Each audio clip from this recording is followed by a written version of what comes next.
নমস্কাৰ, মোৰ নাম শ্ৰী বিদ্যাৰাম ডেকা, গাঁও ঘাটৰপৰা,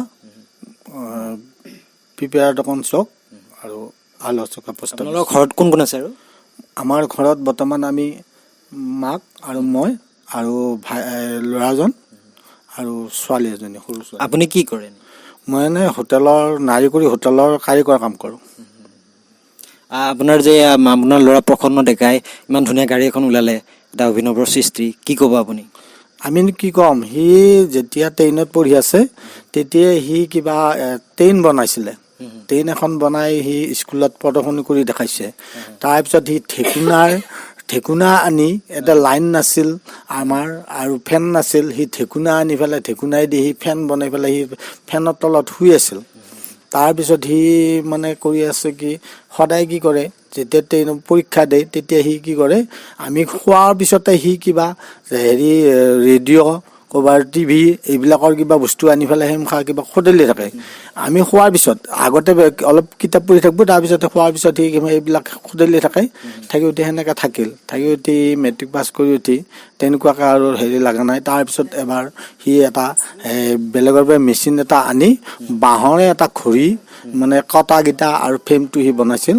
সেইটো এতিয়া বৰ্তমান দুখন স্কুলত সি প্ৰদৰ্শনী কৰি হিচাপে দিছে, সেইবিলাক ঘৰত জিলিকি আছে। তাৰপিছত সি অলপ বাহিৰত গ'ল, কলকাতাত 3 মাহমান থাকিলগৈ। থাকি আমি লৈ আহিলোঁ তাৰ অসুবিধাৰ কাৰণত। অনাৰ পিছত এতিয়া সি ঘৰত কিছুদিন থকাৰ পিছত অলপমান সি মানে মতলীয়া নিচিনা কৰি আছিলে। থকাৰ পিছত আমি তাক আকৌ কলেজত নাম লগাই দিলোঁ। দিয়াৰ পিছত সি ক'লে কি, দেউতা মই এখন গাড়ী বনাম। তেতিয়া মই ক'লোঁ কি, কেনেকৈ বনাবি, মোৰ পইচা নাই, মই দিন হাজিৰা কৰি খাওঁ, মোৰ চাউলকেইটা আনিব পইচা নাই। সি কৈছে তই কিবা কৰি আনি দিব। তাৰপিছত অলপ পইচা দি পেলাই এখন গাড়ী কিনি আনিলোঁ। সেইখন গাড়ী কিছুদিন চলোৱাৰ পিছতে নষ্ট হৈ গ'ল, বাইকখন নষ্ট হোৱাৰ পিছত তাৰপিছত সি ক'লে কি, দেউতা আকৌ মোক এখন আনি দিম। মোৰো মনটোত উৎসাহ আছে, বোলে আনক দে বুলি পেলাই। তাৰপিছত মাকক ক'লোঁ বোলে তুমি পইচা অলপমান লৈ দি ময়ো অলপ দিম, তুমি কিবা কৰি পেলাই তাৰ যোগাৰবিলাক আনো। এইবোৰে কি কৰিলোঁ, মই অলপকৈ যোগাৰবিলাক আনি আছোঁ। আজি 2 টকা, কালি 5 টকা, 10 টকা, 100 টকা এনেকৈ মই সৰু পাৰ্টছবিলাক আনি দিওঁ। তাৰপিছত মাকে অলপ পইচা লৈ দিলে 50,000 টকা বন্ধনৰ পৰা। তেতিয়া সিয়াৰ সকাহ বেছি হ'ল। হোৱাৰ পিছত এই প্লেন চিট ইঞ্জিনটো আকৌ নতুনকৈ বাইক এখন আনি তেনেকৈ বস্তুটো আমি দুয়োটাই মানে লাগা ভাগাকৈ কামখিনি কৰাই আগবঢ়াই নি আছোঁ। আৰু আপুনি ভাবিছিল নে এইটো যে পানীৰে কিবা গাড়ী এখন বনাব পাৰিব? প্ৰথমতে সি পানীৰে কৰিম বুলি কোৱা নাই। তাৰপিছত সি কৈছে কি, দেউতা মই এটা বস্তু প্ৰমাণ কৰি চাওঁ ৰ। বোলে সি সদায় বটল কেইটামান আনে, প্লাষ্টিক বটল সদায় কৰে সদায়। তাৰপিছত কি হয়, সেইটো মানে চেপেটা পৰি যায়। তাৰপিছত একদিন কি কৰিলে, সি বঢ়িয়াকৈ মানে বটল আনি পেলাই ট্ৰাই কৰোঁতেতো একদম বোমৰ নিচিনাকৈ ঢৌচকৈ হিলি গৈছে। ময়ো ধৰি পৰিলোঁ, মাকো ঢাচকৈ বাগৰি পৰিছে। দ্বিতীয় দিন আকৌ একদিন গাড়ীখন ষ্টাৰ্ট কৰিছে, ইমান গালি পাইছিল নেকি আপুনি? মই গালি পৰা নাই। তাৰপিছত দ্বিতীয় দিন সি আকৌ গাড়ীখন এখন বেলেগ গাড়ী আনি পেলাই মানে ষ্টাৰ্ট কৰালোঁ। সেইখন গাড়ীয়ে ষ্টাৰ্ট দিছে, ইমান জোৰত মানে গেছটো আহিছে নেকি কি ক'ব নোৱাৰোঁ। ইমান জোৰত একদম ধুমকে ষ্টাৰ্ট হৈছে। তাৰো হুদু ঘূৰাল, মোৰো হুদু ঘূৰাল, ইফালে দৌৰ সিফালে দৌৰো। শেষত যাই মই তাঁৰডাল সলকাই দিছোঁ, দিয়াত ষ্টাৰ্টটো গাড়ী বন্ধ হ'ল।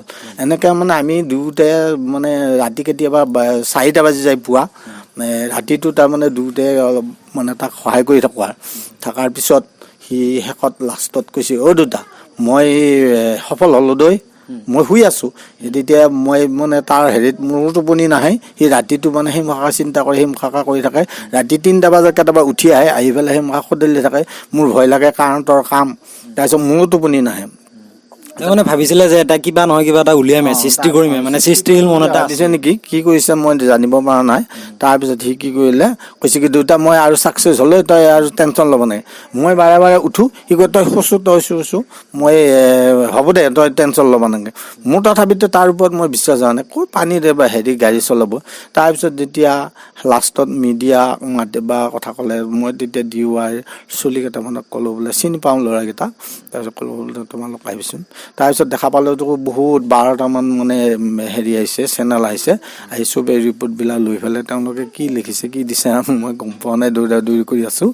তাৰপিছত এতিয়া ৰিজাল্টটো এনেকৈ হৈছে। এতিয়া দেচোন চৰকাৰৰ ফালৰ পৰা আমাৰ বিধায়ক গুৰুজী তেওঁ নিশ্চয় গম পাইছে।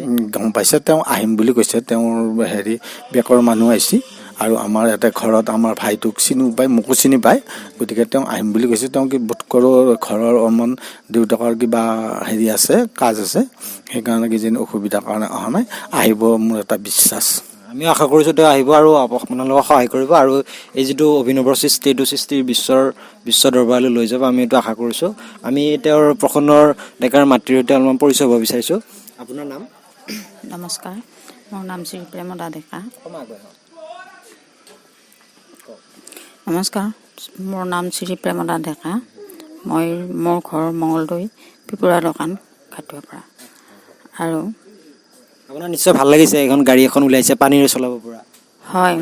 হয়, পানীৰে চলাব পাৰিব বুলি আমি বিশেষ জানিব পৰা নাছিলোঁ।